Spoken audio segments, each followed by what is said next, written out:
it's like he's got this special baseball bat that's like custom made or something. And he won't touch anybody else's bat. He's got it in the case. He carries it with him all the time. Good morning, everybody. I had a little trouble getting a live feed started, so it says that it's rolling now. If it's not, send a text. As in times past, though, once we get cranking, it either works or it doesn't, so we'll see. We went through Mark Your Calendars last week. I hope that you had a great Easter celebration. We did. It was not only a celebration of the resurrection, but we're being overcome with little children. And they were all underfoot. And certainly is joyous to see all those little babies. So Harper was there, wasn't able to contribute much yet, but she'll soon be in the swing of things. And she and mother are doing well, and they're trying to get into the routine of a new baby in the house. And everybody's helping out, it looks like. So we saw Austin and Miriam at O'Brien's Friday night. Somebody else. Well, and Ronnie too, but I'm talking. Ronnie don't count. That's what happens. I'm talking about important people. There were. Yeah, Ronnie was there too. That's the way I get treated, Ronnie. So I guess it rubs off on me. Yeah, Pops was there too. You know, nobody cares. There's a scene in Jurassic Park where this scientist is, this actually is a spy, I guess,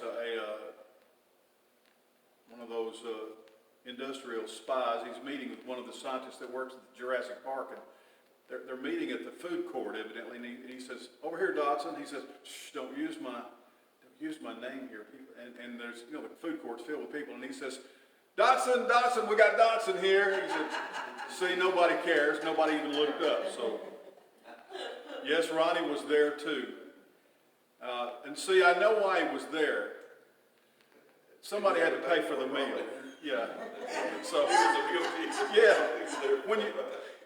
I've learned that a long time ago. You go out to eat with your kids, and the bill is yours. There every time. It's the truth. Well, Miriam looks great, and Austin looks tickled. So, but also pray for Pam and Murad. They've got I assume Ned and Betsy's probably going to camp out there. Go ahead out there and camp out for a while. So we may not even have them, but we don't see much of them anyway now that they're quarantined. But I pray for Betsy that she'll be able to feel well enough to get out there if she wants to do the mom thing. Mother's Day is coming up. That's on May the 9th. And we're going to have our first meal here at the church we've had in a long time. I'm calling it a church-wide breakfast. 10 o'clock, though. A lot of people have breakfast a lot earlier than that. It's more of a brunch. And so we're not, if we had breakfast at breakfast time, I have an uncle over in Limestone County. He talks about, he said, "I got up before breakfast," which is a way of saying it was really early. But when he was growing up on the farm, they put in half a day's work and then eat breakfast. It wasn't like us have breakfast and go out and go to work. One of the incentives to get your chores done, there's lots of eggs to gather and, pigs to feed or cows to feed or, whatever, all that stuff that they did. And then come in and breakfast would be ready. And those eggs that you ate probably were ones that you'd gathered about an hour and a half ago. And milk, just fresh milk that had not been homogenized or pasteurized or anything. My goodness. But it is like Dolly Parton was saying, it's the good old days when times were bad. It was difficult times. I'm making good progress on the Bain genealogy book, and I finally got us out of Moss Holler. They were about to starve to death up in central Tennessee. We think of the Appalachian Mountains and the great poverty that was there. spread all across the state. My grandfather came down here to the Tennessee Valley, and the Tennessee River was just, there were boats, and they were building a railroad around on each side of the river, and there was a lot of commerce. And so my granddaddy, our granddaddy, worked on boats and loading docks, and he doesn't show up in the federal census for a long time because he probably lived in mill villages or on boats or shanty towns and things like that until he could kind of get things going. But our first aunt and uncles came down here with their mother's people, the Greens, and lived in Limestone County. But anyway, I've said all that to say I have an appreciation of family and our family history, but there was a time when things were very, very difficult. Mother's Day is the 9th. We'll be having no Sunday school that morning, having brunch or breakfast at 10. And we haven't figured out all the details yet about who's going to cook it or if we're going to bring it or that. But I just want to defer to the ladies on that and see what they would like to do. And we'll do whatever is easiest and most enjoyable. But then June the 6th is our homecoming. We weren't allowed or didn't have an opportunity or didn't take the opportunity. Could have done, I guess, anything we wanted to last year, but I proposed that we not gather for Mother's Day. We did something special for that. Father's Day, the same, but we didn't have gather for homecoming last year. It is on the 6th, the first Sunday in June this year. Phil Walter is going to be coming to bring the message for us, and that will also be the first day of full Sunday school. We're having homecoming dinner after about 12:30, and so looking forward to homecoming on this year. I trust that we'll, all of our people or most of our people or whoever needs will be vaccinated or bulletproof, whatever they need to do. We're still going to continue to try to be very, very safe as we have no idea what this virus is or will be doing at that time. Father's Day is June the 20th. July 17th, Vacation Bible School, August 1st. Jason Runnels is going to be with us. I think he's bringing Chick-fil-A for everybody, so you come. Christmas box dedication. We're really doing great on our Christmas boxes. October 31st is on Sunday this year, so that Sunday night we'll have stews and hot dogs, treats, tricks, and we'll be giving away lots of scriptures and Bibles that night. And I trust that we had a drive-by tricks and treats last year, and we had lots of traffic. We were just bumper to bumper from 6 to 8 o'clock. So we believe it will be the same this year or more so. So that's great. Continue to move through the Gospel of Luke. We're on part 18. The quarterly is emphasizing and showing a spotlight on an area that I've already gone in great detail about. The first few verses, from verses 1 through 10, in Luke's Gospel, chapter 19. It's the story of Zacchaeus. But in relation to the story of Zacchaeus, I shared with you my exposure to the recent, publishing or production of The Chosen and the Calling of Matthew. And since that time, my sharing it with you and kind of describing it to you, I've gone back and just watched it myself several times. And I just enjoy it so much. So we're going to look at a different tax collector, but we're going to start out. So it does say, we're going to let Zacchaeus kick the thing off. In Luke 19:1, it says, Jesus entered into Jericho and was passing through. A man was there by the name of Zacchaeus. He was a chief tax collector and was wealthy. He wanted to see who Jesus was, but because he was short, he could not see over the crowd. So he ran ahead and climbed a sycamore fig tree. Now, this is the New American, the New International Version. In preparation of this letter, I've sang about the sycamore tree that Zacchaeus climbed up all my life, but I guess I had never known before, didn't remember hearing that the sycamore tree was a fig tree. says Jesus was coming that way. He wanted to get a glimpse of Jesus. So, I think it is important to see that we have, I've shared my reasoning with you and why I believe this, but we have become stylized in our view of how a person comes to Christ, how a person becomes a Christian. And because of the recent history of the world, especially in our country, in the last 150 or 200 years, we have seen our entire society is built around a process of going from 1, 2, 3, and 4. It's kind of like the McDonaldization of society. And we've seen the McDonaldization of the church as well. A conveyor belt kind of steps to Christ, saying this is, and to the way people, it is explained to people about how a person becomes a Christian, they usually develop a set of steps and say, you've got to cover these steps.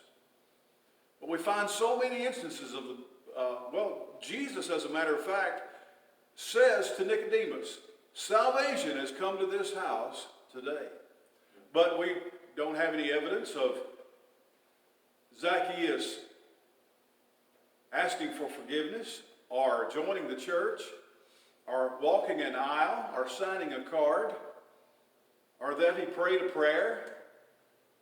It doesn't say that he was baptized. It doesn't say that he became a member of the disciple band and began following Jesus everywhere that he went. There's just lots of things that we might say, and I hear people say all the time, you've got to do this, this, and this. But salvation is all about meeting Jesus. It's about meeting Jesus. And more importantly, him, remember, and I'm going to make this point again here with Matthew. We do this a lot, and it's unintentional, and we're just grasping at images ourselves. But Zacchaeus didn't invite Jesus into his heart. Jesus looked up to the tree and said, Zacchaeus, come down, because I'm going to your house today. Jesus said to the disciples in John 15, he said, you didn't choose me. I chose you. You didn't invite me into your heart. I invited myself into your heart. Zacchaeus, I'm going to your house today.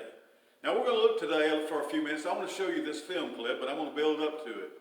Matthew at the receipt of custom. And I have seen this portrayed in other venues and other media, and I've never seen anything that I've enjoyed more or has touched me more deeply. Here is the young man who plays, and I do believe that all the disciples were very young men. Peter was probably the oldest, and he was probably between 21 and 30 years of age. I believe that Simon Peter, was younger than Jesus, but older than the rest of the disciples. This young man was a Jew who was a citizen of Israel, and yet he was working for the Roman government. And these bars are at the receipt of custom. And I don't know all of the research that was done, or if this is just a flamboyant writing or directorial statement, but this makes great sense that this person was so hated and so despised that he would have to have a Roman guard with him, and it might be only safe for him to collect taxes like this.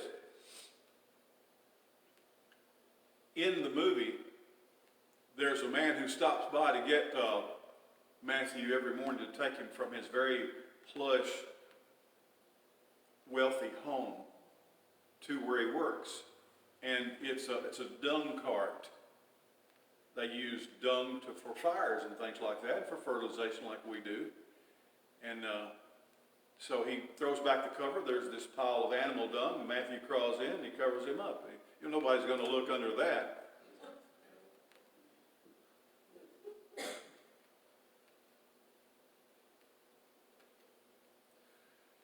I want to give you some statements and some lines from the video clip that I'm about to show you. You may forget every one of them, but I hope that they'll reverberate. I want you to listen for these, because each and every one of them is just like a vine that's full of tomatoes or a strawberry to be picked. His Roman guard, Gaius, who I'm wondering if Gaius has a servant who might get sick later on in this series. I don't know, or maybe this is the centurion at the foot of the cross. I don't know, Gaius. And Gaius asked him, what else are you going to do with a mind like yours? He had a mind for numbers and figures, but he also is presented, as I told you, as what we would call today, or what we might assume to be autism. He has autism. Matthew. That's just a flare, but it seems fitting. Here's someone who is very, very good at counting things, and so he's a tax collector. I want you to see that he knows Matthew's name. They've never met. They've never had a conversation. They've never been in close proximity to each other, and yet Jesus knows his name. I want you to see that in this, it's not stated, but swords don't matter. Something else you might not see is that one of Jesus' faithful followers, and if you missed this part of the series, it was one of the first ones. Mary Magdalene is one of his most faithful. She was, it was just a terrible, awful, miserable life of depression and guilt and shame. I want you to see Mary's smile. It's just very brief. It's passing, but I don't want you to miss it. I want you to see Mary's smile. And I want you to ask yourself the question, why did she smile? Jesus says, follow me. Me? Yes, you. This line right here, whoa, whoa, whoa. That's Simon Peter. Whoa, whoa, whoa. And then the next question is, what are you doing? Do you even know what this guy's done? And Jesus says, yes. Yes. The Roman guard says, are you going to throw it all away? And Matthew, without hesitation, says, yes. He gives him the key to his little box, his little cell. He gives him the key, and he takes off his signet ring that he sealed all of his documents with. Yes. Jesus says to Simon Peter, you didn't get it when I chose you either. And Simon Peter says, this is different. And Jesus says, get used to different. Get used to different. And then they're walking away. There's another little line in here. I didn't include it in my list, but for some reason Matthew reached over and picked up his little booklet, his little pamphlet, his little notebook. And he says, I just kind of picked this up out of habit. Should I take it back? And Jesus says, just keep it. You may yet find another use for it. Going to write the gospel, isn't it? Jesus says we have a celebration to prepare for. The Roman guard says, you will regret this. He never did. We're going to a dinner party. Matthew says, I'm not welcome at dinner parties. Jesus said, that won't be a problem. You're the host. Jesus said, I'm coming to your house tonight. I'm inviting myself into your house.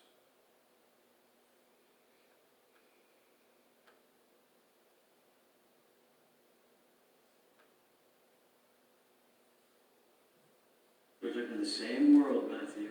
Next, besides, what else are you going to do with a mind like yours?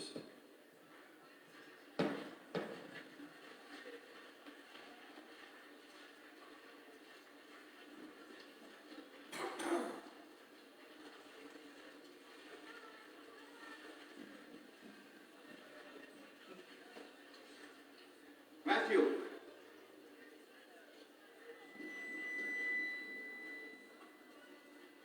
Matthew, son of Alphaeus!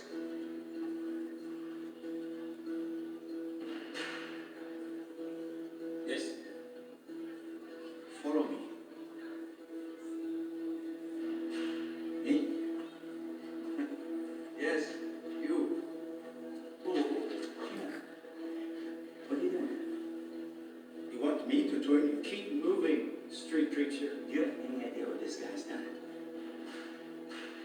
Do you even know him? Yes.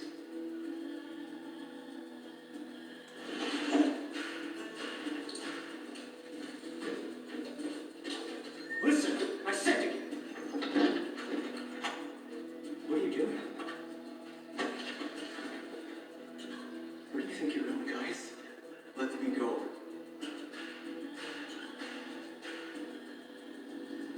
You've lost your mind. You have money. Quintus protects you. No Jew lives as good as you. You're going to throw it all away. Yes.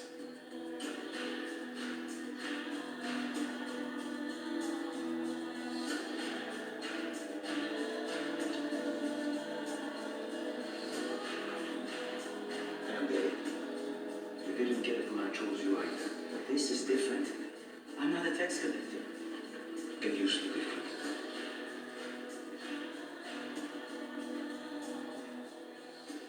I'm glad we passed by your booth today, Matthew. Yes. Shall we? We have a celebration to prepare for. You will regret this, Matthew. What's the tablet for? Grab it without thinking. Can you flip that? No, I'll keep it. You may yet find use for it. Where are we going? Dinner party. I'm not welcome at dinner parties, but that's not going to be a problem tonight. You're the host. It's Dallas in the creator of The Chosen, and yes, season 1 of The Chosen is complete. All 8 episodes, they're available right now. You can look up The Chosen in the App Store or Google Play.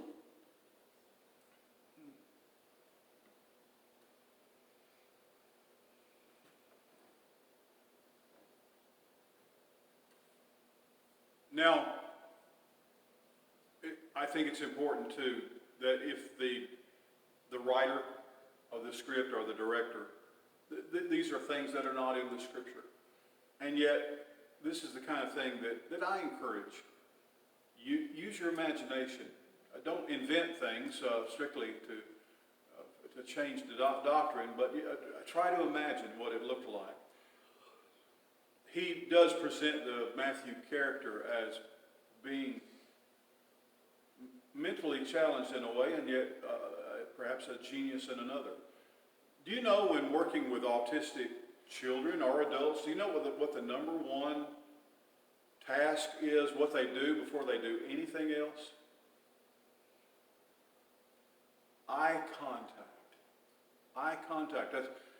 And that has to be reinforced through everything else that is done. It doesn't matter if they're talking about spelling or adding or reading.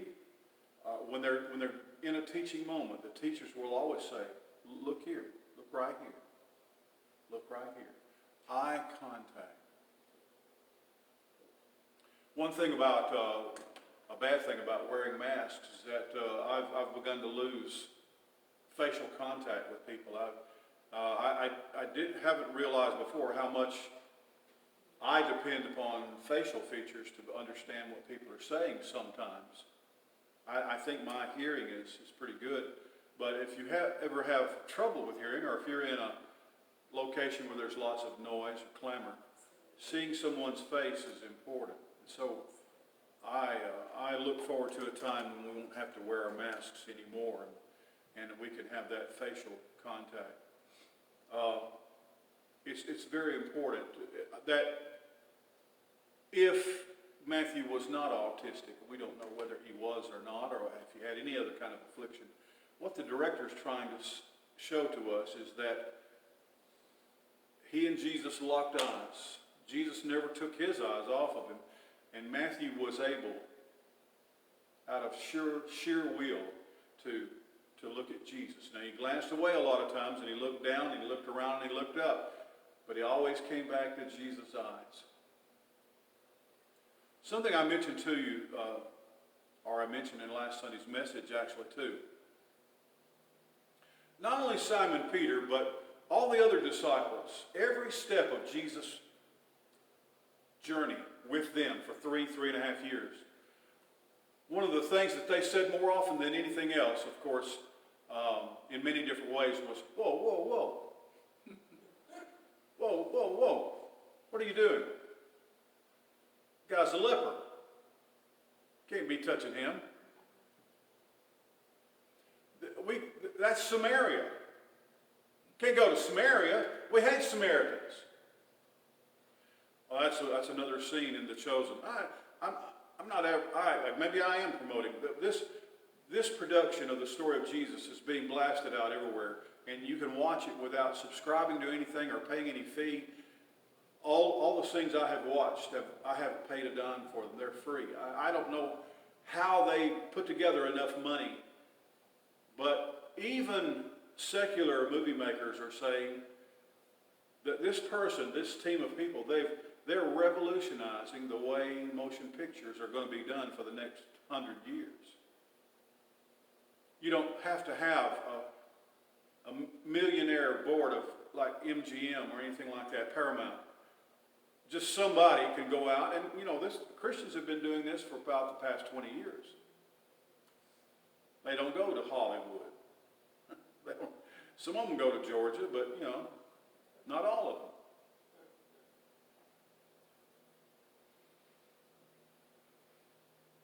The story of the woman at the well is all of the disciples are already in a bad mood because they don't want to be in Samaria. They don't want to see Samaritans. They don't want to be around Samaritan people because they're despised. In the conversation with the woman who comes to the well while Jesus, Jesus doesn't have a watch or anything like that, but Jesus sits down at Jacob's well. That's a funny thing that this story starts out with Jacob and his family digging that well. A man tells him, this is the desert. You just dig all the way through the earth, and you're not going to find any water. Well, they did. They did find water because God told him to dig there. He says, I have some holy men that can witch around and help you find where. And he said, no, that's where God told me to dig. And they dug down about 8 or 10 feet, and their water became gushing up. And then it, went back to Jesus' time. So Jesus sitting at this well, and it looks like he's waiting. He's keeping an appointment. He sent the disciples in because, you know what? Sometimes you and I just get in the way. Sometimes you and I just get in the way. Have you ever been in a worship service or a church service or a revival or any kind of meeting where God just showed up and said, just stand back. If you get out of the way, I'll do this. I've been in those. I long to be in them again at any time that God chooses. Jesus asked her for a drink of water, and she's pretty belligerent about the whole thing. And she said, you don't have anything to drink with, and that means you got to drink out of something, a vessel that I give you. And I'm a Samaritan. You must be stupid asking me for a drink of water.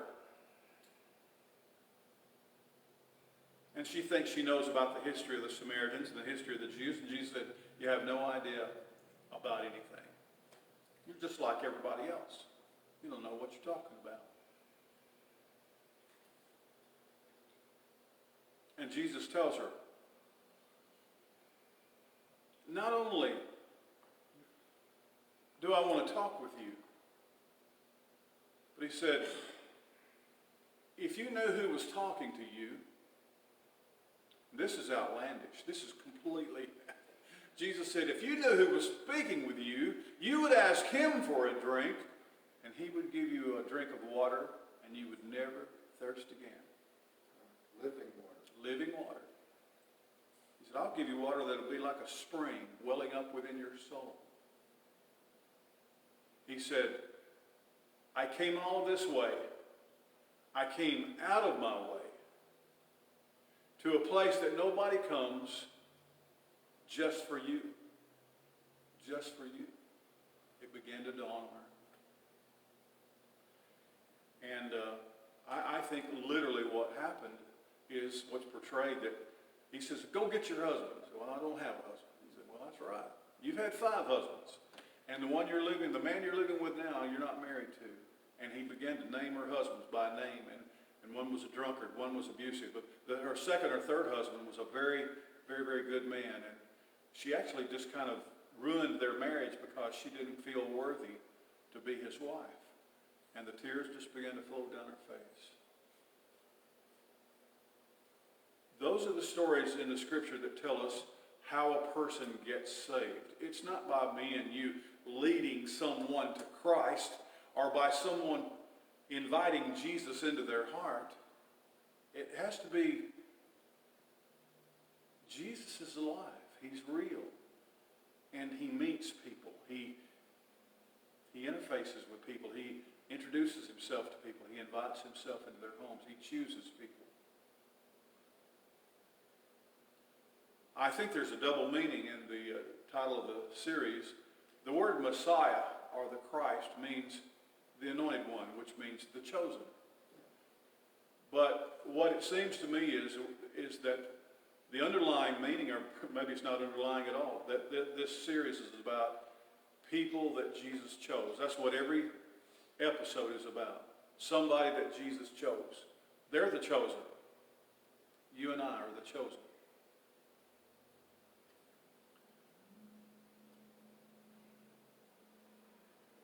Every step of the way. You know, you would think that Jesus called his disciples to be supporters and encouragers, that they were always on his side. They were very seldom, if ever, on his side. They were always saying, hey, hey, hey, hey, whoa, whoa, whoa. No children. Keep the children away. Every step. We don't have anything to feed all these people.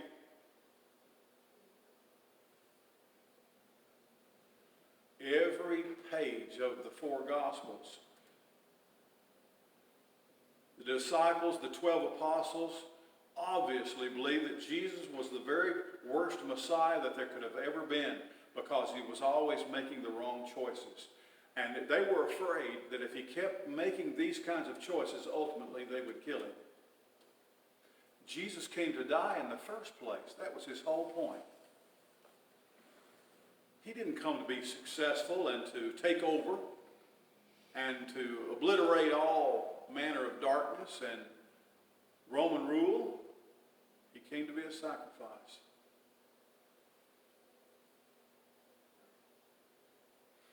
When they came to get him, Peter was still trying to rescue Jesus. What if he'd rescued Jesus? What if he'd saved Jesus? What if Simon the Zealot had raised up an army and they'd come and saved Jesus brought him down from the cross? The most terrible thing that could have ever happened. Whoa, whoa, whoa.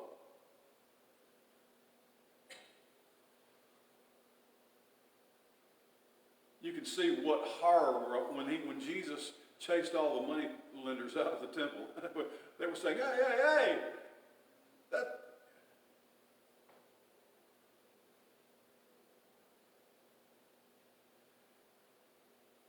on the first days of his ministry, his mother came to him and said, they don't have any wine. Like, duh. Jesus said, what has that got to do with me? What's that got to do with why I'm here?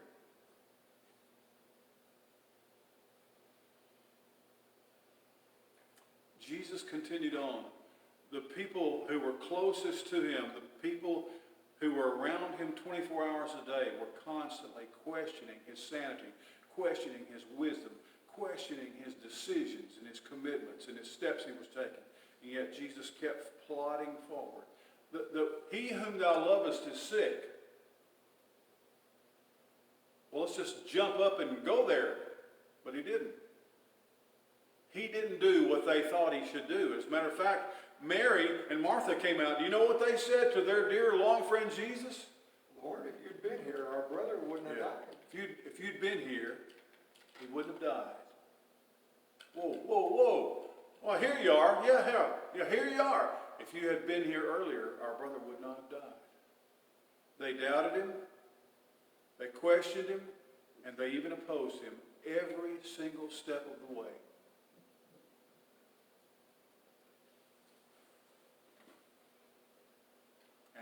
he didn't let that quail him in any way. He didn't let that deter him. He didn't let that get him off track, for which I'm grateful.